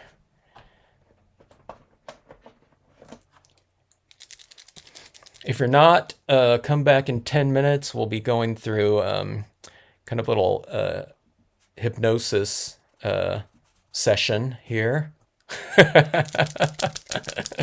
on the same video stream as a little bonus. We'll transport you to wherever you want to go in your, what do you call that kind of dreaming where you do that, what was that? What was that? That active dreaming thing where you're supposed to think of something before you fall asleep or something like that. I can't remember it. One of you guys might know it. I don't know what it was called. Okay, let's see here. Let's see. You could spray it after you mat. Yeah, you can spray it. You can definitely spray it after you mat it. I mean, it'll change, some of the papers that you do a little bit. Sometimes it makes it a little bit darker, but I don't know. Uh, if you and also you can just kind of hit it in a little burst. But I don't know. It if as long as it kind of you don't change it like in this part of the green and not part of that. Just give it an overall good general coating like that. Lucid dreaming, thank you, Phyllis. Yeah, we're gonna have a lucid dreaming session here, and I'll walk you guys through it. We're just joking, but folks, for any of you that might not know.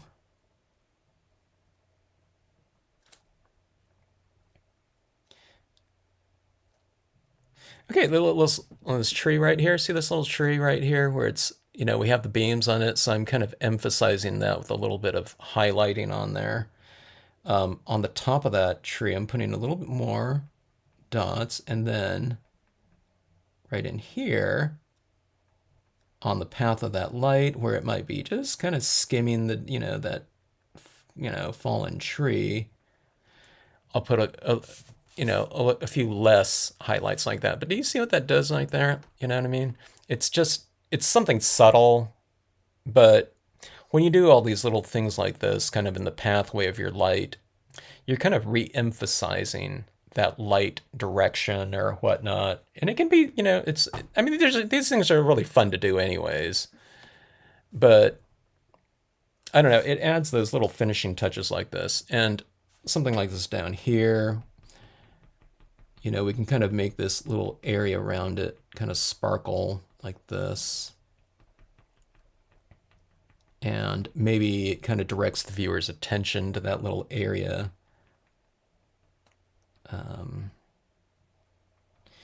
So you have it a little bit more condensed in your illuminated area, and then you spread out your dots like this as it moves away from that light source. So you dissipate it like that. I mean, it's not too crazy. I mean, it looks, when you look at it like that, it's, it's pretty busy looking, but, this is like holding a card at arm's distance. So it just kind of puts a little bit of this magical little thing into it. Oh, I know what to do too here. Okay, so I'm going to do a couple larger little, okay, I need to get a little bit more opaque right here.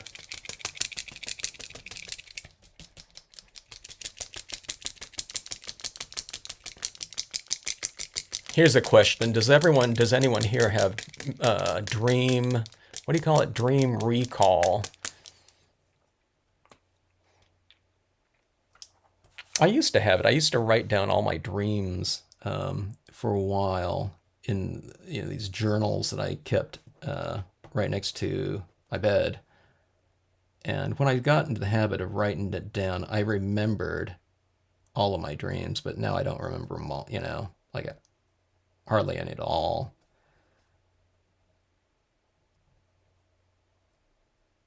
I'm talking about the last like 20 years. I'll remember it if I just wake up from one or something like that, but I'll forget it. Okay, so I'm doing these little larger dots, and I'm going to kind of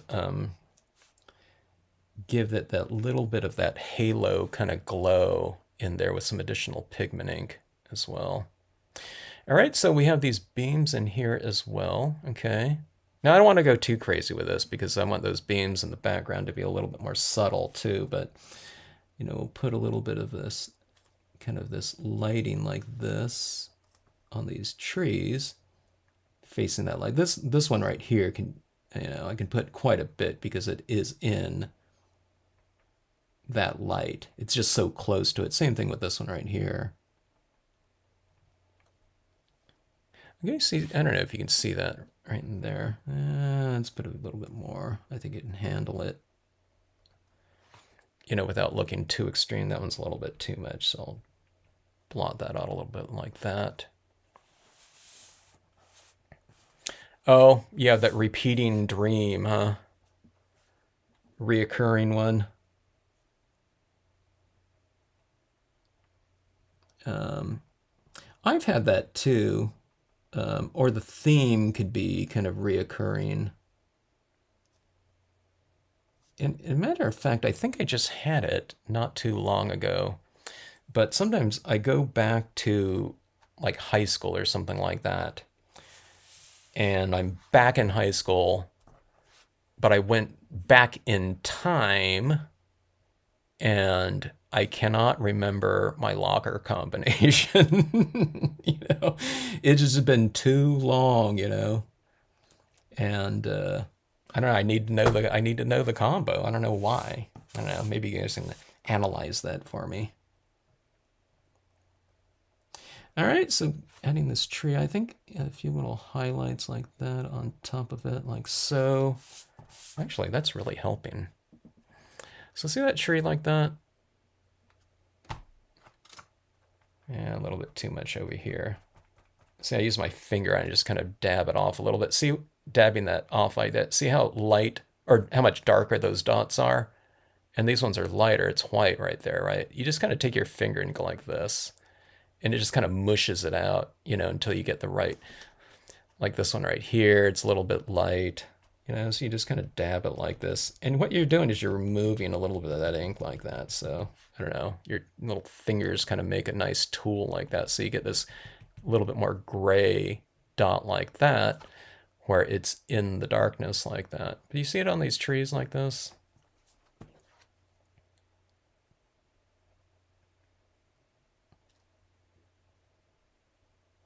Go for a little bit more of a light or a line like that. You can put a little light on tops of some of these rocks as well. Okay, so here's what I was mentioning that I'm going to do down here. Where did my Q-tip go? All right, Brilliance ink again, and I'm going to bring in a little bit more attention down into this region right here. I'll try to keep it fairly subtle though.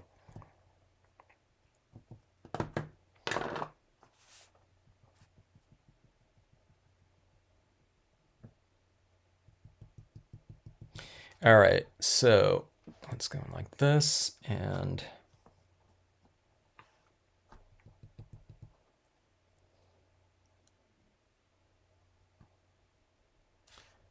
let's kind of illuminate some of these. It would be like these little kind of orbs of, I don't know, kind of a magical little presence, maybe. I don't know what it would look like to you guys.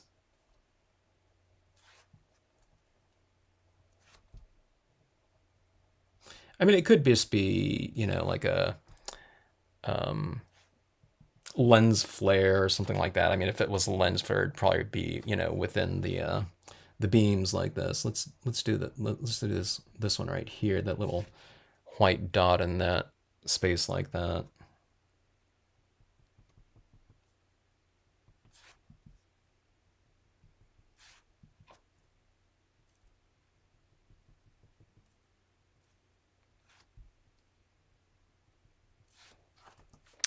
Anyways, yeah, look at that. It kind of, it's like these little dancing little things, elements, I think, around this little bit of growth like that. I'm trying to think if I'd want anything else in here, but I think it would detract from this area. Like you can do like a real faint, like deer kind of looking in here if you did it like in a really pale 10% gray or something like that and put a little bit of white pigment ink over the top of it. It might be kind of interesting. It would detract from here, but it could create this little bit of visual dialogue, of this creature kind of looking in at the scene or something like that. But I don't know. I don't know. I think it makes the point of a renewal like that. But I think that is it. There's my first attempt at something kind of I don't know what we would call it, kind of a minimalist approach to kind of a forest floor area or whatnot. And I've never tried to bring attention to so much attention to a leaf sprig before, you know. I mean, if you do a horse or something like that, you know, you don't need to do anything because, you know, the viewer's eye will go right to it. But if it's just a little bit of leaves like this, you know, you can't have any other leaves in this, you know, scene. I don't think. I guess you can have it in the shadows or something like that. And there's one green one or something like that. But I don't know. It's probably it's the most, it's the most effort I've ever made to bringing, you know, the viewer's attention again to something so minimal, which is the entire point of this one, right, Annie? Yeah, yeah, kangaroo. There you go, Jacqueline. I want that. Yeah, do that one in your piece there.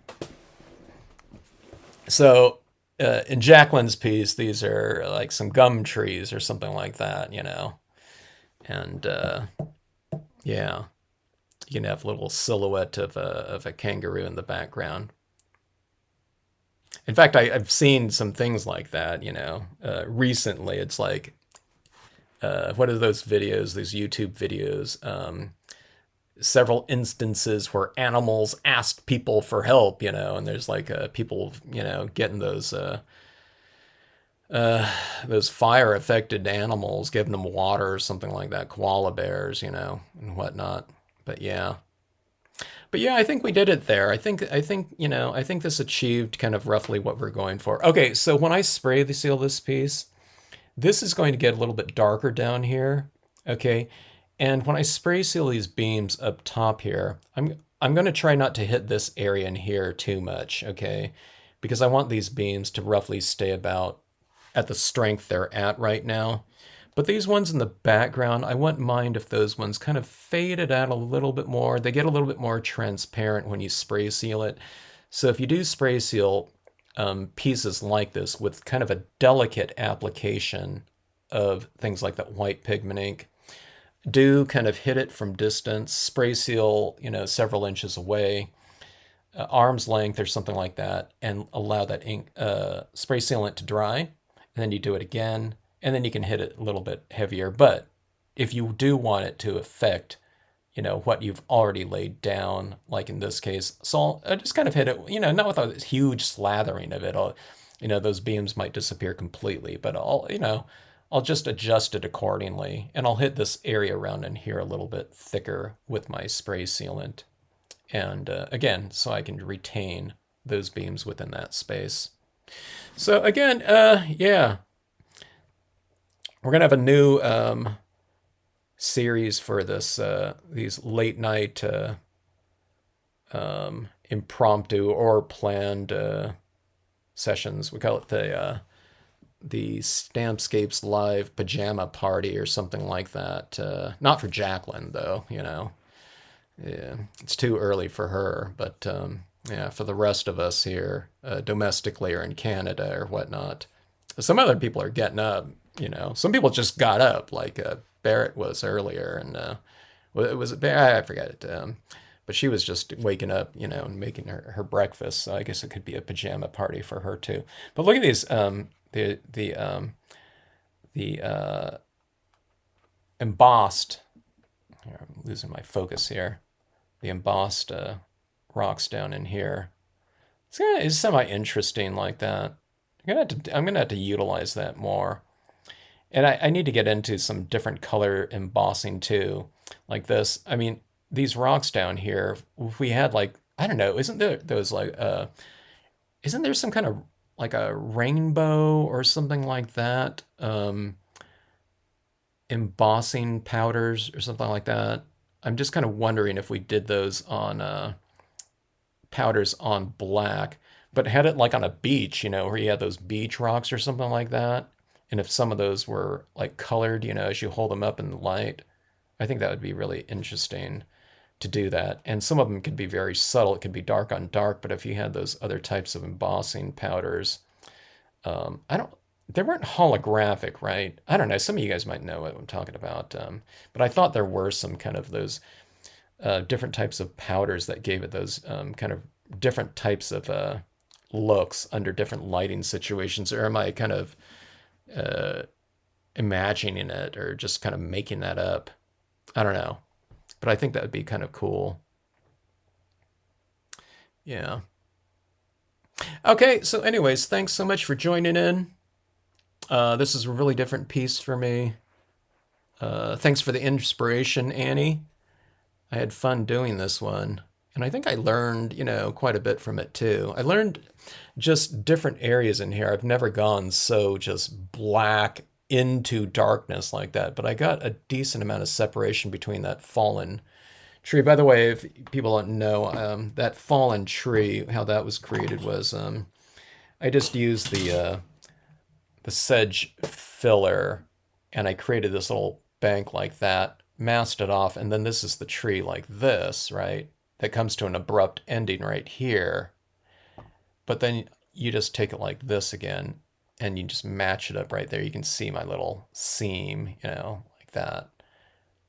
And that just continues that fallen tree up that way.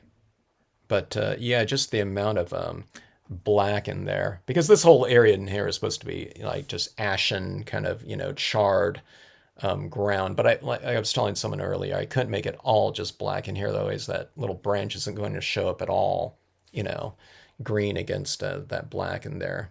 So that's why we kept it a little bit lighter like that.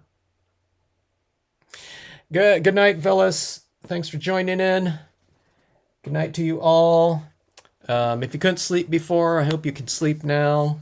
You're getting very sleepy. At the count of 10, you will be completely relaxed. But yes, happy stamping to you all, and hope you have a great rest of morning, evening, AM, night. And yeah, it's 1:30 for me right now, so I'll probably be up for another 2 hours at least. I don't know, I need to get to bed a little bit earlier. I have been getting really sleepy after dinner times lately, but yeah, fun stuff. And yeah, I think we already have a title for this one. Annie's third piece was Renewal, so I think that's a good one to go with right here. A lot of people are going to be very confused with this, and I'm going to have to put in the description of it, what this is supposed to represent like that, with that little branch down here. But I think it's a really cool scenario, and I think it was a great idea for a sequential three-panel piece to do. I only did the one, but yeah. So Annie, yeah, spotlighting of your little things like that, potentially as, not the only solution, but one thing that you can kind of really emphasize that little bit of green growth on your piece like that. So yeah, I don't know, just really fun stuff. I always like learning, so if I get to something that I haven't done before, I always find it really, I don't know, kind of enjoyable, especially when I'm putting in the finishing touches. The preliminaries, I don't know, it makes me my brain think too much. All right, Jan, thanks for joining in. Yeah, it's all up there. I'll do a voiceover sped up version of this probably too. So, yeah. But thanks so much for anyone joining in at these odd hours like this. I need to get on some different hours too, just for other people around that might want to join in, but it's usually not people like me that are up at all hours of the night. But I don't know, we're all crafters, and that's sometimes the best work comes out in those late night hours, I find, for myself. I know some stampers are morning stampers and whatnot, but I know a lot of people like myself that kind of, we get, I don't know, we find ourselves the most productive kind of in those late hours sometimes. But yeah, yeah, I want to check on those embossing powders. I think we can really utilize them to some interesting effects, and I want to get into some that are really subtle, like that or something like that. But then you hold it up. I really like this idea of some sort of reflective type of quality. And I thought there was a rainbow um, type of powder or something like that that we can use, and I think it would be really cool in you know, like your beach rock type of scenario or something like that. So I don't know. Maybe that's what I'll do. I'll go online and I'll check around for the different embossing powders if they're still available out there these days. I don't know. Less people do embossing these days than I think used to. So I don't know if the same things are available out there or not. I don't know. So I only have black, white, and clear. So yeah, might be time to expand on the repertoire of supplies. Okay, thanks again for joining in, everyone. If you're still on.